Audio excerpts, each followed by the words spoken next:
Inside your spotlight this morning, we put some focus on Carnival and the importance of vaccination against influenza, especially during the Carnival season.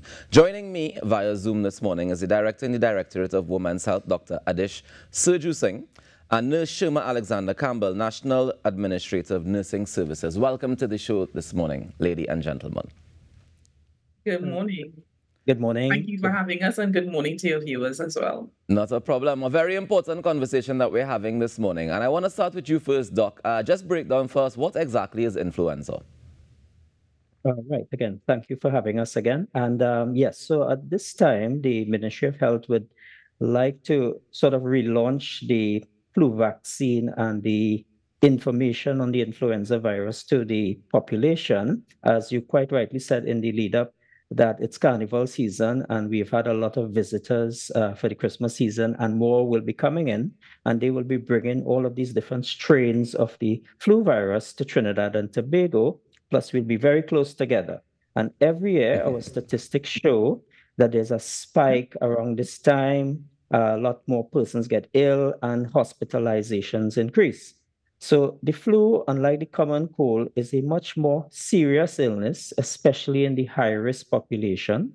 The flu tends to have serious symptoms. The one that comes on very quick with very high fever, coughing. You do get some sore throat, runny, and stuffy nose, but you get a lot of body aches, headaches, chills, fatigues. And in the younger children, especially, they may have slightly different presentations. They get sometimes vomiting, diarrhea, and dehydrated. So for many people, however, they may get very slight symptoms, especially the very healthy ones. The main things we worry about is our persons who are considered high risk. And these persons, of course, include the ones that you would have all should be familiar with. Those persons who are children, especially those under the age of 5 years, our adults, our older population over the age of 65, those with non-communicable diseases. You have diabetes, lung disease, pregnant women especially if you're in the last trimester, the last 3 months of pregnancy, and those who have a compromised immune system.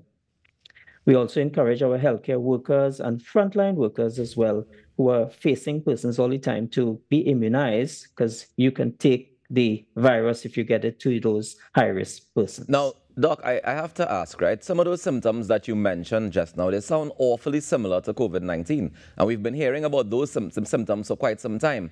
Tell me the difference, and how do I check to see, or should I check to see if I get the cold? Should I automatically check to see if I have COVID-19 still, or what? Right. So that's actually a very good question. So to be honest, it's very difficult to differentiate them just on symptoms alone. However, we don't go around testing everybody again for COVID-19, nor do we test everybody for the flu. So we know there's a certain level of circulating viruses all the time. There's always going to be something around.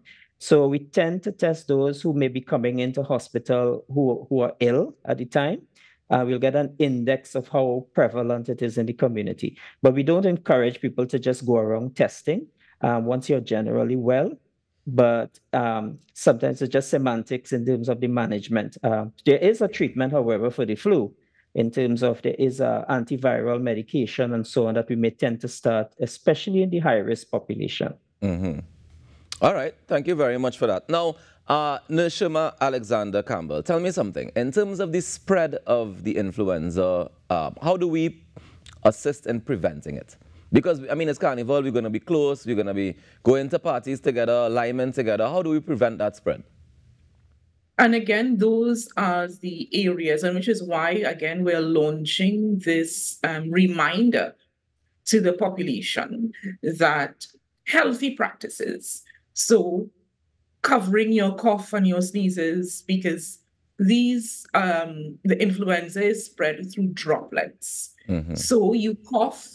If you have unhealthy practice, you cough into your hands, you touch a multi-use telephone, you touch your doorknob, you touch your cars, entrance to your vehicles. Those are the points where, and then I come along, I touch the same area, and then I touch my nose, my eyes, and then I get infected. So those healthy practices that we would have been reinforcing, especially over the last 3 years, still maintain. So if you are ill, stay at home, cover your coughs and sneezes, wash your hands, soap and water, use hand sanitizers. Those are some of the healthy practices that we are really wanting individuals to revamp and maintain, especially as you said, during the season where we will be seeing very, very close, people are coming very close together. So that increases the risk of this influenza being spread by droplets. Thank you so much for that. And I got to add in there that if you're sick, you should probably stay home and not come out and spread it with other people. That's probably right. good advice. Doc, Yes. tell me, if I got the influenza vaccine last year, around the same time for the same reason, why do I have to take it again this year? Yes. So yeah, that's a very good question. So actually, every year the World Health Organization sort of checks what strain of the different types of viruses are circulating. So we have some broad groups, the influenza A and influenza B, but there are lots of subgroups. So for this year, we have a new vaccine specifically targeting what we think is circulating out there. So it's 2 types of A and 2 types of B in this new vaccine. So it's important that every season, we call it season rather than year, the season tends to run from October to May or so, where we see this spike.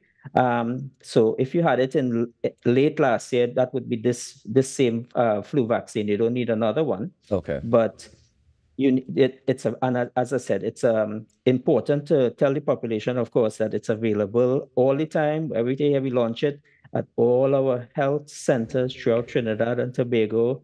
For most of the health centers, we operate Monday to Friday, and some operate on weekends, outreaches, and so on. All right. Tell me something, nurse. If we get the vaccine, does that mean I don't get the virus, or do I still get the virus and less symptoms, less complications? What is the whole ideal of getting the vaccine? Okay, so the idea is that by having the influenza vaccine, the flu vaccine, you actually lower your risk of contracting the disease if you are adding the healthy practices, washing your hands, etc. But also, if you get it, you lower your risk of having very severe symptoms. And again, as Dr. Sergio Singh would have pointed out, these vulnerable groups, so those with non-communicable diseases, the over 65, the pregnant women, the young children between 6 months and 5 years, these are actually the individuals in the vulnerable group that if they contract the influenza virus, they can get very ill. So by having the vaccine, you lower your risk and you lower the risk of passing that on to individuals. And if they contract it and they are in the vulnerable group, they are vaccinated, then they are less likely to get severely ill. Okay, so essentially what we're trying to do is just dilute the virus until it becomes nothing. That's the goal. All right, Doc, tell me about some of the side effects that might happen as a result of you taking the vaccine. Are there any at all? For most people, they have zero side effects. If you are going to have side effects, they're relatively minor, and they tend to be, of course, pain at the injection site, a little soreness, and so on. Some people get a very slight fever, but yesterday I was at an outreach at the actually Queen's Royal College. They had an event, and persons ran the 5K. And they were, you'd think they're so tired and so on, but many persons went and had the vaccine shortly afterwards, and they're all smiling afterwards. So it's really minimal symptoms. There's a lot of misinformation, of course, out there. I also want to make a little plug for why we are actually here too as well. We are relaunching the mass vaccination sites to increase the availability of the vaccine out there. So from today at Trinity Mall, they'll be open from 10 a.m. till 5 p.m. Also on Sundays as well. So we also build at Trinity Mall from 1 to 5. So Monday to Saturday and Sundays. and also at the Diwali Nagar site from 9 to 3 on a daily basis until the 4th of February will be the days, and I think you have it on screen. So we're encouraging persons as well, if you're in the mall as well, you don't need your cards, your vaccine cards and so on. Once you're there, you can avail yourself. They'll give you a small little note that you've been vaccinated. So please take this opportunity to spread the message and let everyone know that they can get their vaccines easy close in to their areas as well. Yeah. Doc, quick question. As you say, you don't need the cards and all that stuff to get vaccinated. Is there any risk to me getting vaccinated twice? So you mentioned if I got it in October or November, and if I said, all right, I want to make sure that I'm as safe as possible and I'm going out to that mass vaccination site today, is it too soon? Am I doubling up? Is there any risk in that?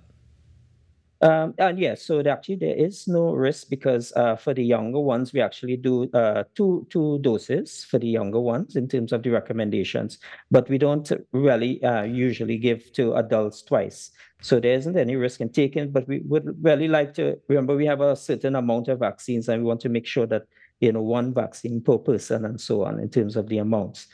Tell me why we double up on the children and not the adults. Very curious about it. Yeah, sure. So for all vaccines, for young ones, they take a little while longer for their what's called their immune systems to produce antibodies and so on. So you notice that children tend to have vaccines at 2 months, 4 months, 6 months, boosters at a year, and so on. These are all boosters. So that's the reasoning why for younger persons. All right. So nurse, tell me something. If we already have signs of the vaccine, like if I already have some of the symptoms, I already have the coughing, fever and thing, is it too late for me to take the vaccine or can I take it when I'm sick as well? No, ideally we ask that you are healthy and well when you present for any vaccine, so that you give your body the best opportunity to respond by building antibodies, etc. So you don't want to be putting it into a weakened state if you're unwell. And pre-carnival, this is the ideal time because we have a 2-week window within which your body responds to the vaccine so that you have your ultimate defense system is at its peak. So prior to Carnival, now is the time to go out and get your vaccine so that you are ultimately boosted when you're going out into your mass congregations. I love how politically correct you said that. Your mass congregations. All right, so nurse, before we wrap up, just remind us, besides the mass vac sites, which would be Trinity Mall and the Diwali Nagar, where else can we get those vaccines? So at all of your local health center that's around the corner from you, Monday to Friday, traditionally the health centers are open, majority of them 8 to 4, and you can go in there and get your vaccines at all health centers.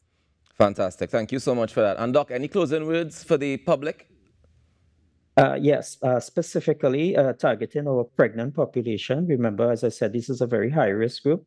I'm encouraging our pregnant women to take the vaccine. It will actually pass antibodies to the babies inside of you and help protect the babies when they're born. Breastfeed as well.